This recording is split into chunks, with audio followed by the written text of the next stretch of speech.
कर्म क्या है? अपनी ही करनी का फल है। नेकी और रुसवाइयाँ आप ही के संग चलेंगी, आपकी परछाइयाँ। माता पार्वती ने शिव जी से कहा, भगवान, आपका मत है कि मनुष्य की जो भली बुरी अवस्था है वह सब उनकी अपनी ही करनी का फल है। परंतु लोक में यह देखा जाता है कि लोग समस्त शुभाशुभ कर्म फल को ग्रह जनित मानकर प्रायः उन ग्रह नक्षत्रों की ही आराधना करते रहते हैं। क्या उनकी यह मान्यता ठीक है? शिव जी ने उत्तर दिया, महाभागे, ग्रह और नक्षत्र मनुष्यों के शुभ और अशुभ की सूचना मात्र देने वाले हैं। वे स्वयं कोई काम नहीं करते हैं। ज्योतिष शास्त्र में ग्रह नक्षत्र के द्वारा भूत और भविष्य के शुभाशुभ फल का बोध कराया जाता है, किंतु वहाँ शुभ कर्म के फल की सूचना शुभ ग्रहों द्वारा प्राप्त होती है और दुष्कर्म के फल की सूचना अशुभ ग्रहों द्वारा। सारा अपना ही किया हुआ कर्म शुभाशुभ फल का उत्पादक होता है। अब समझिए कि ये शुभ और अशुभ फल कर्म क्या है। जिस कर्म को करने से आत्मग्लानि पैदा हो, दूसरों का अहित हो, वो अशुभ कर्म है, पाप है। और जिस कर्म को करने से मन में प्रसन्नता हो तथा औरों का भी भला हो, वो शुभ कर्म है, पुण्य है। कर्म कितने प्रकार के होते हैं? गीता में दो तरह के कर्म का उल्लेख किया गया है, एक सकाम कर्म और दूसरा निष्काम कर्म। सकाम कर्म का मतलब है किसी फल की प्राप्ति की कामना से किया गया कर्म, और निष्काम कर्म का मतलब है बिना किसी फल प्राप्ति की कामना से किया गया कर्म, मतलब अपने आप को केवल एक माध्यम समझकर किया गया कर्म। भगवान श्री कृष्ण भी अर्जुन से निष्काम कर्म की ही बात करते हैं। वे अर्जुन को बिना फल की इच्छा या उसकी परवाह किए बिना सिर्फ कर्म करने की बात करते हैं। वे बताते हैं कि अर्जुन केवल एक माध्यम मात्र है, कर्ता तो स्वयं भगवान श्री कृष्ण ही है।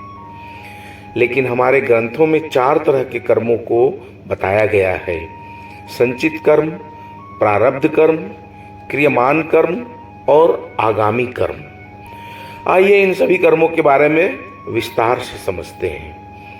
संचित कर्म।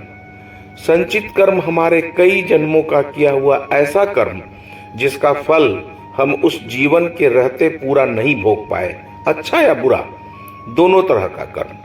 वे सारे कर्म जमा होते चले गए, उसी को हम संचित कर्म कहते हैं। दूसरा है प्रारब्ध कर्म।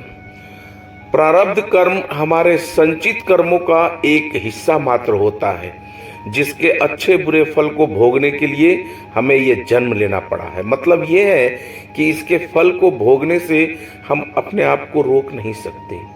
भोगना फिक्स्ड है, अच्छा या बुरा जो भी है भोग कर ही जाना है। मतलब ये तो साफ हो गया कि संचित कर्म और प्रारब्ध कर्म के फल को बदला नहीं जा सकता। जब हमें इस दुनिया में भेजा जाता है तो हमारे संचित कर्मों में से एक हिस्सा ले लिया जाता है, अच्छे और बुरे कर्मों का। फिर उनको मिलाकर ही प्रारब्ध बनाया जाता है। फिर उसके अच्छे और बुरे फलों को भोगने के लिए विशेष समय खंड में डाल दिया जाता है। मतलब कुछ दिन सुख तो फिर कुछ दिन दुख, फिर कुछ दिन सुख, बस यही चक्र पूरे जीवन चलता है। इनफैक्ट हम अपने कर्मों का फल भोगने ही ये शरीर धारण करके इस दुनिया में आए हैं। अब बात करते हैं क्रियमान कर्म की। क्रियमान कर्म का संबंध वर्तमान में हमारे द्वारा किए जा रहे कर्मों से है। क्रियमान कर्म का फल हम प्रारब्ध कर्मों के फल के साथ मिलाकर भोगते हैं। मतलब प्रारब्ध के फल को अपने वर्तमान के अच्छे या बुरे कर्मों से थोड़ा बहुत प्रभावित कर सकते हैं। जैसे प्रारब्ध से हमें जेल जाने का फल भोगना है, तो वर्तमान में हम अच्छा कर्म करते हैं, लेकिन फिर भी हमें झूठे इल्जाम में फंसा दिया जाता है। हम जेल चले जाते हैं क्योंकि ये प्रारब्ध का फल है, पिछले किसी जन्मों के पाप का या गलती का। तो भोगना तो है ही, लेकिन कुछ ही दिनों बाद हमारी ईमानदारी के सबूत मिल जाते हैं और फिर हमें बाइज्जत बरी कर दिया जाता है। ये वर्तमान के अच्छे कर्मों का फल से हुआ, तो जेल हमको जाना ही पड़ा प्रारब्ध के कर्मों के फल की वजह से। लेकिन अच्छे क्रियमान कर्म मतलब वर्तमान के अच्छे कर्मों की वजह से हम तुरंत छूट गए। इसे एक और उदाहरण से समझते हैं।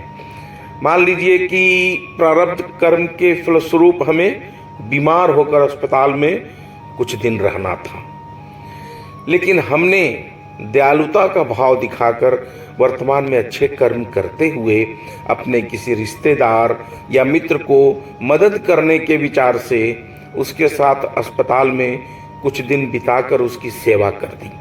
मतलब अस्पताल में कुछ दिन गुजारने का फल हमने भोग लिया।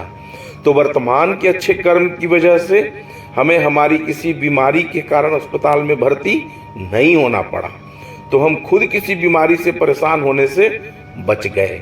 तो ये बात अच्छी तरह समझ लें कि जो भी हम प्रारब्ध से लेकर आए हैं इस जन्म में भोगने के लिए, उसे भोगना ही पड़ेगा। हाँ, अपने कष्टों को हम ट्यून कर सकते हैं वर्तमान के अच्छे या बुरे कर्म से। मतलब इसका उल्टा भी सही है। अगर हमें प्रारब्ध से कुछ बहुत ही अच्छे फल को भोगना है इस जीवन में और हम वर्तमान में बहुत ज़्यादा बुरे कर्म किए जा रहे हैं, तो क्या होगा? वो जो बहुत अच्छा फल मिलना था वो एकदम मिनिमाइज होकर नगण्य रूप में प्राप्त होगा। जैसे प्रारब्ध से हमें करोड़ों रुपयों की लॉटरी मिलनी थी, लेकिन हमने वर्तमान के बुरे कर्मों की वजह से हमें सड़क पर पड़ा हुआ एक 500 रुपये का नोट मिलकर रह गया और हम उतना ही में बहुत खुश हो गए। हमारी खुशी उस 500 रुपये के लायक ही हो पाई। तो ये है प्रारब्ध और क्रियमान कर्म का मिश्रित फल। यहाँ एक बात और मैं कहना चाहूँगा कि अपने दुखों से उबरने के लिए कुछ लोग जादू टोना या काला जादू इत्यादि का सहारा लेते हैं। मतलब गलत तरीके से अपने प्रारब्ध के बुरे फल को दबाते हैं या दबाने की कोशिश करते हैं। तो उनके लिए हमारा ये मानना है कि वे बिना भोगे बुरे फल को फिर आगे वाले जन्म के लिए ट्रांसफर कर रहे हैं। यह उनके अगले संचित कर्म में जुड़ जाएगा जो उनको अगले किसी जन्म में भोगने पड़ेंगे। प्रभु की कृपा ही एकमात्र उपाय है कष्टों के निवारण का। उनके शरण में हम आ जाएं तो सब पापों को क्षमा कर देते हैं प्रभु। और हाँ, अच्छे कर्म के लिए भी यही ट्रांसफर वाला नियम लागू होगा। वो भी जितना बचा हुआ है वो जाके संचित कर्म में जमा हो जाएगा, जिसका फल अगले किसी जन्म में प्राप्त होगा। ऊपर वाले का हिसाब किताब एकदम सही रहता है बॉस। अब कुल मिलाकर इतना ही समझना है कि हमारे हाथ में केवल वर्तमान का ही कर्म है। हम ज़्यादा से ज़्यादा अच्छे कर्म करें, बिना किसी फल की इच्छा किए, बिना विचलित हुए। दुख और सुख दोनों साथ साथ चलेंगे। हम दोनों को एक साथ लेकर ही चलें। दुख को एकदम से अलग करके हम जिंदगी की कल्पना नहीं कर सकते हैं। आपने देखा होगा ईसीजी के ग्राफ को। एक जीवित व्यक्ति का ईसीजी ग्राफ एक सीधी रेखा में नहीं वरन ऊपर नीचे चलता है। जिंदगी को स्मूथ जीने की कोशिश में ईसीजी के ग्राफ को एकदम सीधी लाइन मत बना दें। मतलब समझ गए ना? तो सुख और दुख के उतार चढ़ाव के साथ जीवन का आनंद लें। दुख को ईश्वर का न्याय, ईश्वर की इच्छा समझकर स्वीकार करें। अब बात करते हैं आगामी कर्म की। आगामी कर्म भविष्य में किया जाने वाला हमारा कर्म है। जब हमें ज्ञान प्राप्त हो जाता है तो हमारा अहंकार समाप्त हो जाता है, हमारा मैं मिट जाता है। उसके बाद का किया गया कर्म को आगामी कर्म कहते हैं। ज्ञान प्राप्ति के बाद हमारे कर्म का नाश हो जाता है। मतलब जो भी हम कर्म करेंगे उसका कोई फल हमें नहीं मिलेगा। जैसे कमल के पत्ते पर पानी पड़ने पर भी वो भीगता नहीं, उसी तरह आगामी कर्म के फल का प्रभाव ज्ञानी मनुष्यों पर नहीं होता है। श्री कृष्ण कहते हैं, तुम हमारी शरण में आ जाओ, मैं तुम्हारे अगले पिछले सारे पाप क्षमा कर दूंगा। इसका मतलब क्या है? पिछले पाप तो समझ में आता है, कई जन्मों के पाप या इस जन्म में भी अभी तक के किए गए पाप, लेकिन अगले पाप का क्या मतलब है?